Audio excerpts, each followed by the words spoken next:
नमस्कार मंडळी, मी तुमचा लाडका मित्र वरद विजय चव्हाण आणि मी तुम्हा सर्वांचं माझ्या युट्यूब चॅनलमध्ये स्वागत करत आहे. मंडळी, श्रीयुत नॉन महाराष्ट्रीयन नावाचा नवीन मराठी सिनेमा येत्या 6 सप्टेंबर 2024ला आपल्याला आपल्या जवळच्या चित्रपटगृहात बघायला मिळणार आहे. नुकताच या सिनेमाचा ट्रेलर मी बघितलेला आहे. ट्रेलरची लिंक तुम्हाला खाली डिस्क्रिप्शन बॉक्समध्ये देतोय. ओव्हरऑल हा ट्रेलर बघितल्यानंतर मला काय आवडलं काय नाही आवडलं ते आता या व्हिडिओमध्ये मी तुम्हाला सांगणार आहे. आवडलं हे की जेव्हा केव्हा असे जरा मराठीचा जो टिपिकल ट्रेंड असतो, अति कॉमेडी किंवा अति सिरियस सिनेमा, त्याच्यापेक्षा जेव्हा कोण काहीतरी खास करून नवीन मेकर्स, जुने मेकर्स अजून त्याच ट्रेंडमध्ये अडकलेत अनफॉर्च्युनेटली, बट जेव्हा नवीन मेकर्स असं काहीतरी जरा हटके प्रयत्न करतात एक वेगळ्या वन लाईनवर आधारित सिनेमा बनवण्याचा, तेव्हा खरंच त्यांचं कौतुक आपण करायला हवं. आता ओव्हरऑल हा ट्रेलर बघितल्यानंतर ट्रेलरमधल्या आवडलेल्या बाजू ते म्हणजे जे बीजीएम वापरण्यात आलं होतं ते आय थिंक एक मराठी रॅप सुद्धा काहीतरी एकदम शेवटी एंडला मला ऐकायला मिळालं त्या ट्रेलरमध्ये. आणि शिवाय ओव्हरऑल मला वन लाईन आत्ता तशी लक्षात येत नाहीये. काही काही मुद्दे जे आहेत की बाबा महाराष्ट्रामधला एक खलनायक, तो म्हणजे काय नाव त्याचं, अशोक केसवान, आता हा नक्की असं काय करतो की त्याच्यामुळे यांनी एकदम 300 कोटी कमवले आहेत.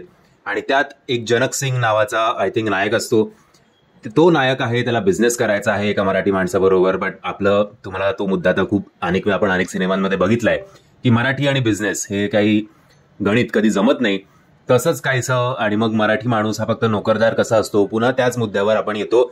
बट या सिनेमाचा प्रॉब्लेम असा आहे की एक तर टायटल श्रीयुत नॉन महाराष्ट्रीयन, जरी याचं टायटल युनिक असलं तरी सुद्धा महाराष्ट्रीयन लोकांना ते किती अपील करेल थिएटरमध्ये जाऊन बघण्यासाठी, त्याच्याबद्दल जरा शंका आहे.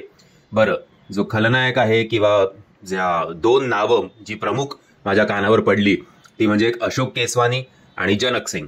आता हे दोन्ही नॉन महाराष्ट्रीयन नावं आहेत, त्यामुळे मराठी माणूस कनेक्ट करणार कोणाबरोबर? तर आय थिंक एक समीर अजून एक कॅरेक्टर होतं, त्याच्याबरोबर जर त्याला चांगला इम्पॉर्टन्स मिळाला असेल तर कदाचित मराठी माणूस त्या कॅरेक्टरवर कनेक्ट करेल.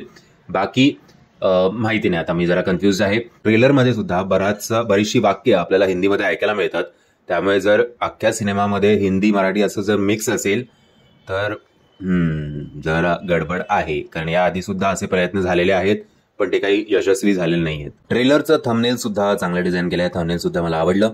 ओव्हरऑल सगळी नवीन चांगले फ्रेश चेहरे आपल्या भेटीला या सिनेमाच्या माध्यमातून येणार आहेत आणि प्रत्येक जण कॉन्फिडंट वाटतोय. असं की हा त्यांचा पहिलाच किंवा दुसरा सिनेमा आहे असं कोणाचाही अभिनय बघून वाटत नाहीये.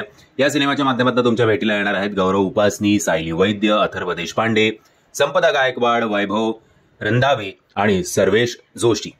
सो ओव्हरऑल स्टारकास्ट बघून किंवा ज्या प्रकारचं टेकिंग आहे ते चांगलं आहे. वनलाईन पण नो डाऊट जरा हटके आहे, फक्त एक क्लिअर फ्लो कळत नाहीये की काय आहे नक्की या स्टोरीची वनलाईन ती. आणि दुसरी आणि सगळ्यात निगेटिव्ह पॉइंट या सिनेमाचा तो म्हणजे या सिनेमाची रिलीज डेट 6 सप्टेंबर 2024ला मेकर्सनी ठरवलंय की हा सिनेमा आपण रिलीज करायला हवा. मी त्यांना या व्हिडिओच्या मार्फत रिक्वेस्ट करतोय की जर तुम्ही सिरियस असाल, हा सिनेमा प्रेक्षकांपर्यंत पोचावा अशी जर तुमची खरंच इच्छा असेल तर आत्ताच्या आत्ता रिलीज डेट जी आहे ते पुढे ढकला. कारण आय थिंक जर मी चुकत नसेल तर 7 तारखेला बाप्पाचं आगमन आहे, गणपती बाप्पाचं, आणि मराठी माणूस 10 दिवस अजिबात असं सिनेमा काही बघणार नाही, बघतही नाही. त्यामुळे तुम्हाला विनंती आहे की पोस्टपोन करा जरा रिलीज डेट किंवा प्रीपोन तरी करा. त्यामुळे मोस्टली 17 तारखेनंतर तुम्ही रिलीज डेट जी काय आहे ती ठरवा. प्रॉब्लेम असा आहे की नवरा माझा नवसाचा 2 हा आय थिंक 19 का 20 सप्टेंबरला येतोय का 26 सप्टेंबर मला तर आठवत नाही, बट त्या हिशोबाने जरा रिलीज डेट ठरवा. 6 सप्टेंबर तर कन्फर्म स्ट्रिक्टली नो आहे, हे तुम्हाला या व्हिडिओच्या मार्फत मी सांगू इच्छितो. बाकी तुम्हाला तुमच्या प्रॉडक्टवर विश्वास असेलच तर तुम्ही ती रिस्क घेऊ शकता 6 सप्टेंबरला रिलीज करण्याची.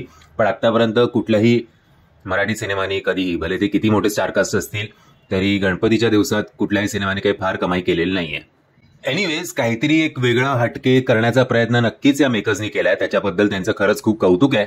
आणि मला तरी असं आवडतं जरा काहीतरी ऑफबीट मराठी सिनेमे बघायला, जे टिपिकल ट्रेंडमध्ये जात नाहीत तसे. तो आता आशा करूया की या सिनेमाचा ट्रेलर जरा अप अँड डाऊन वाला असला तरी या सिनेमाचा ओव्हरऑल जो फ्लो आहे तो आपल्याला सिनेमागृहात नक्की एंटरटेन करेल आणि हा सिनेमा जास्तीत जास्त गर्दी चित्रपटगृहात खेचेल. मंडळी, मी तुम्हाला विनंती करेन की या सिनेमाला जास्तीत जास्त सपोर्ट करा, या ट्रेलरला जास्तीत जास्त लाईक आणि शेअर करा. आणि जर तुम्हाला हा व्हिडिओ आवडला असेल तर प्लीज या व्हिडिओला लाईक, शेअर आणि चॅनलला सबस्क्राईब करायला विसरू नका. जय हिंद, जय महाराष्ट्र.